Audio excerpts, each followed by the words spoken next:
الله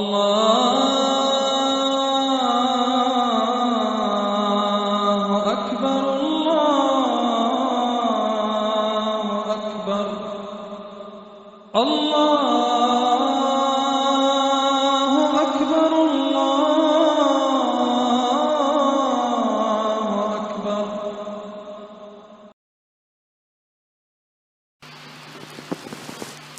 الحمد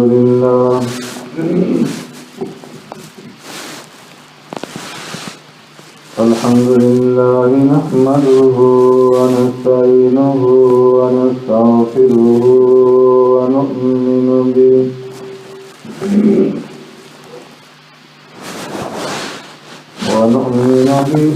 ونتوكل عليه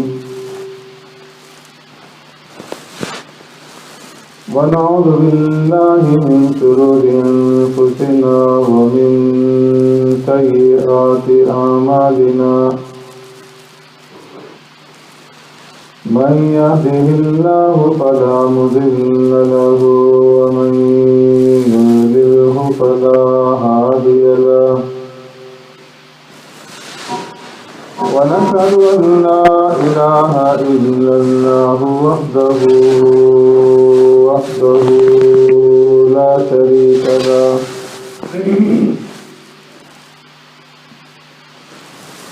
ونشهد أن سيدنا ونبينا ومولانا محمدا عبده ورسوله أرسله الله إلى كافة للناس بشيرا ونذيرا وداعيا إلى الله بإذنه وسراجا منيرا. أما بعد فقد قال الله تبارك وتعالى في القرآن المجيد والفرقان الحميد. فأعوذ بالله من الشيطان الرجيم. بسم الله الرحمن الرحيم.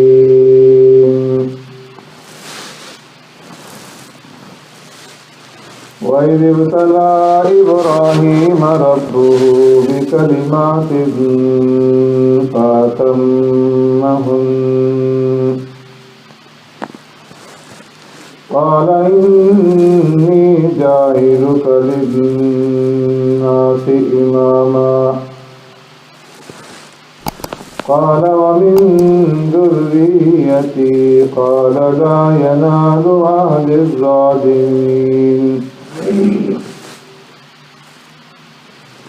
صدق الله مولانا العظيم. يا رب صل وسلم دائما أبدا على حبيبك خير الخلق كلهم.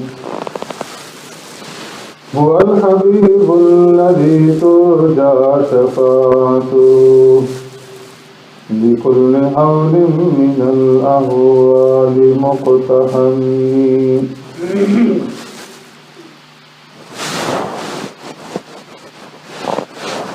وإذ ابتلى إبراهيم ربه.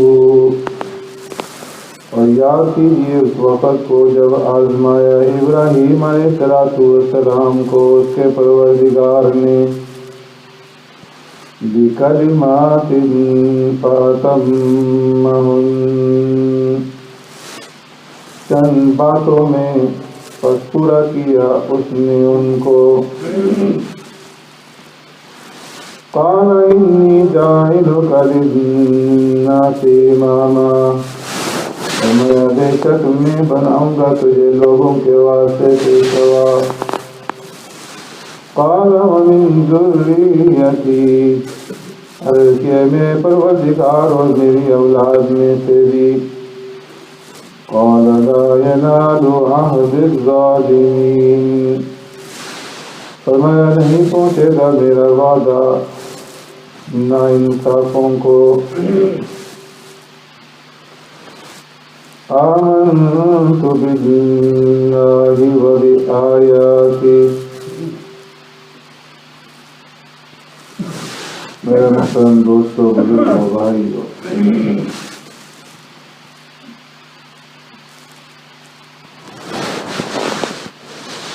گزشتہ جمعہ میں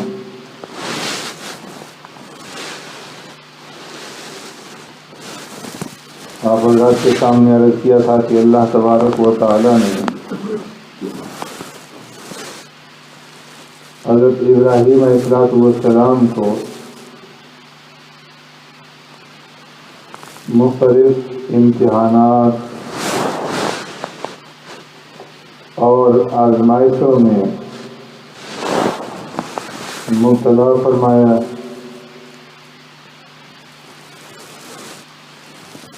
اور ان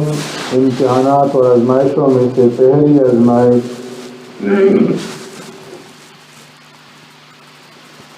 حضرت ابراہیم علیہ السلام کو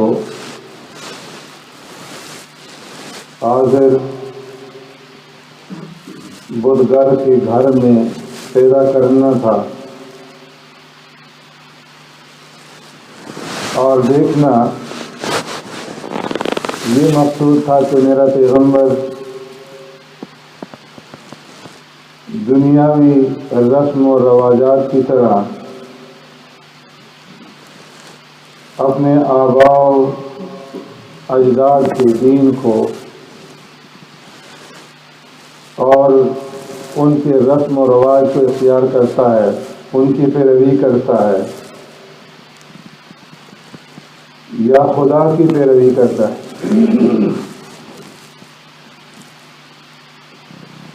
اس لیے کہ دنیا میں دیکھا گیا ہے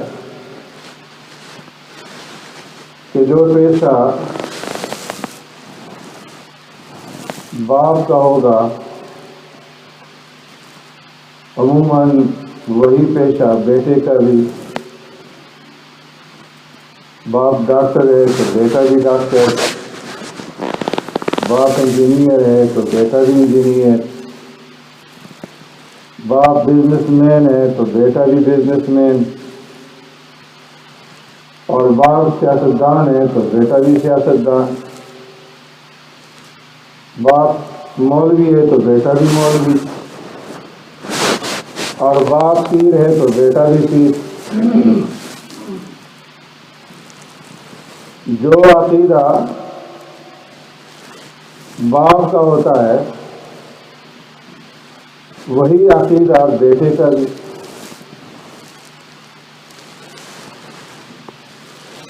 تو اس لیے اللہ تبارک و تعالی نے حضرت ابراہیم علیہ السلام کو آزمایا کہ یہ باپ کا عقیدہ اختیار کرتا ہے، آبائی رسوم اور رواج کے پیچھے چلتا ہے، یا باپ کے عقیدے سے بغاوت کر کے اور ہماری توحید کا ڈنکا بجاتا ہے۔ قرآن کریم نے اس کی گواہی دی کہ ابراہیم علیہ السلام اس امتحان میں کامیاب ہوئے، باپ کو سمجھایا، واعظ و نصیحت کی، شیطان کی دعوت سے اور شیطان کا راستہ اختیار کرنے سے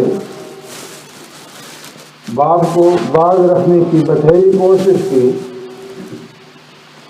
لیکن جب کسی صورت میں بھی باپ اور بیٹے کے درمیان میں بن نہ سکی اور باپ نے بیٹے کی رشد و ہدایت کو اختیار نہ کیا، تو ابراہیم علیہ السلام نے وَأَعْتَزِلُكُمْ وَمَا تَدْعُونَ مِن دُونِ اللَّهِ وَأَدْعُو رَبِّي عَسَىٰ أَلَّا أَكُونَ بِدُعَاءِ رَبِّي شَقِيًّا، یہ اعلان کر کے باپ سے اپنا راستہ جدا کر دیا کہ میں تمہیں بھی چھوڑتا ہوں اور ان معبودان باطلہ کو بھی جن کی تم پرستش اور پوجا کرتے ہو، وَأَعْتَزِلُكُمْ رَبِّي، میں تو صرف رب کی پوجا کروں گا، رب کی عبادت کروں گا، رب کے سامنے اپنا سر جھکاؤں گا، اور مجھے اس کی پوری امید ہے، پورا یقین ہے کہ میں جب رب کو پکاروں گا تو کبھی بھی میں محروم نہیں رہوں گا، مایوس نہیں ہوں گا۔ ابراہیم علیہ السلام نے باپ سے جدائی اختیار کر لی، اور باپ سے جدائی اختیار کرنے کے بعد جو دعوت گھر سے شروع کی تھی، اب اس دعوت حق کو لے کر کے اور پیغمبرانہ پیغام کو لے کر کے، پیغام رسالت کو لے کر کے عام لوگوں تک پہنچے، قوم کے پاس پہنچے، اور پوری قوم کو دعوت توحید کی طرف بلایا اور ان کی اصلاح کرنے کی کوشش کی، انہیں سمجھانے کی کوشش کی کہ یہ بت، یہ مورتیاں جو تم نے بنا رکھی ہیں، یہ نہ نفع دے سکتی ہیں، نہ نقصان، نہ تمہارے کچھ کام آ سکتی ہیں، اس لیے یہ تمہاری معبود نہیں ہو سکتی۔ قرآن کریم نے ابراہیم علیہ السلام کی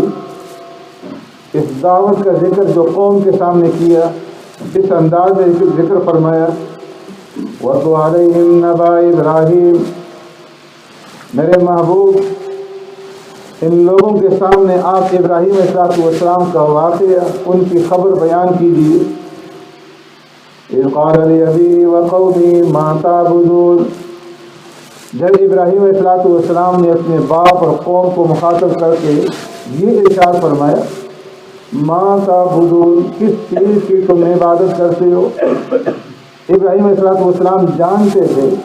کہ وہ کس چیز کی عبادت کر رہے ہیں، انہیں معلوم تھا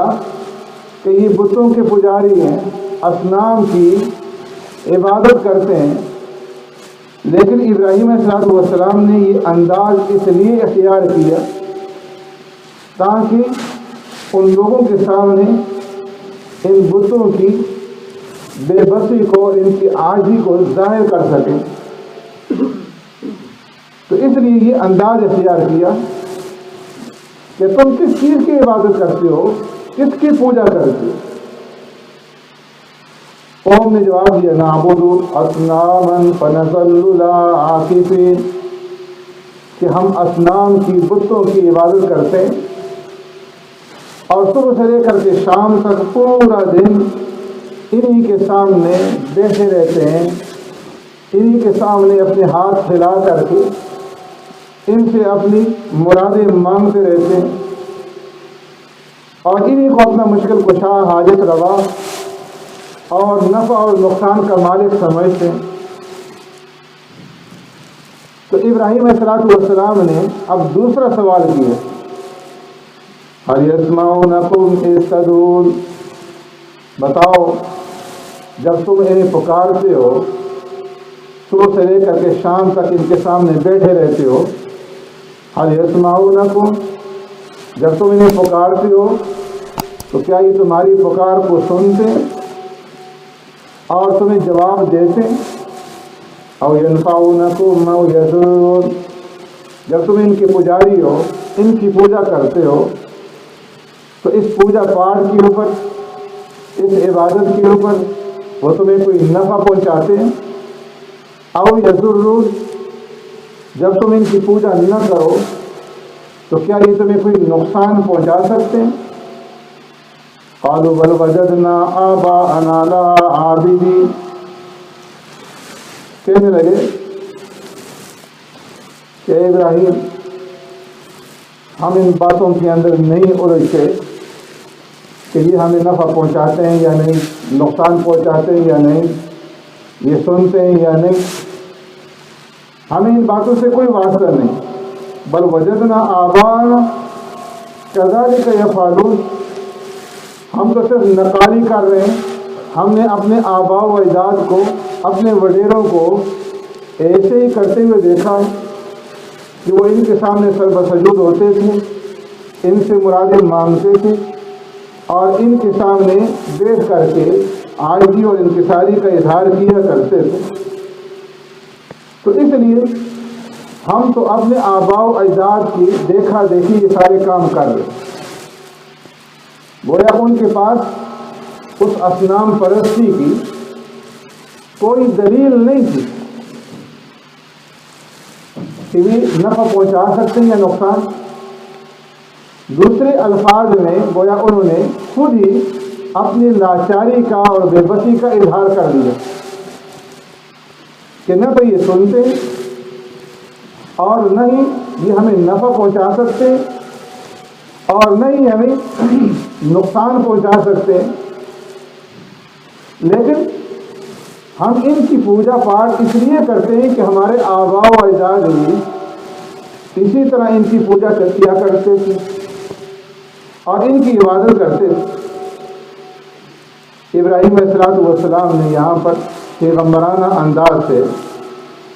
اپنی بات کو سمجھانے کے لیے فرمایا، افرأیتم ما کنتم تعبدون انتم وآباؤکم الاقدمون،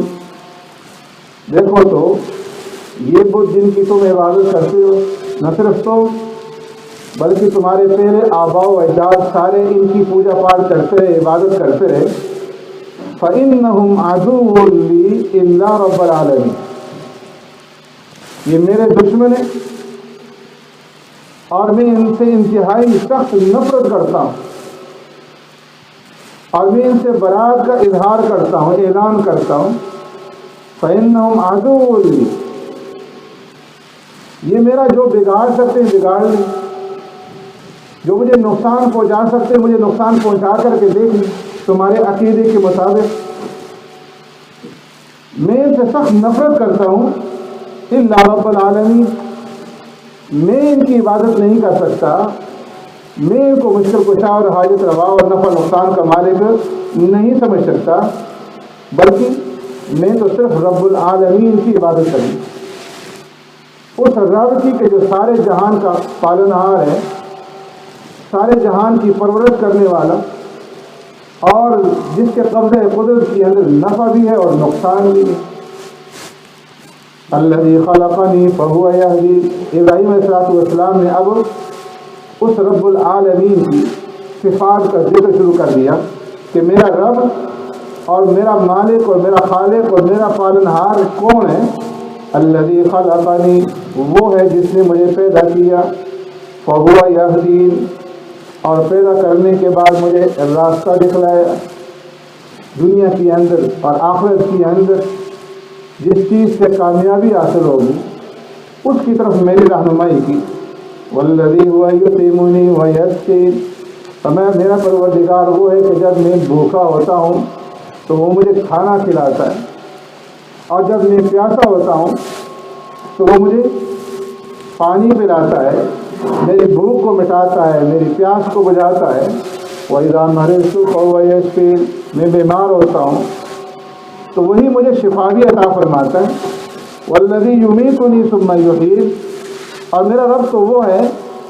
کہ اس دنیا کی زندگی کے بعد وہ مجھے موت دے گا اور موت دینے کے بعد دوبارہ پھر مجھے زندگی عطا فرمائے گا۔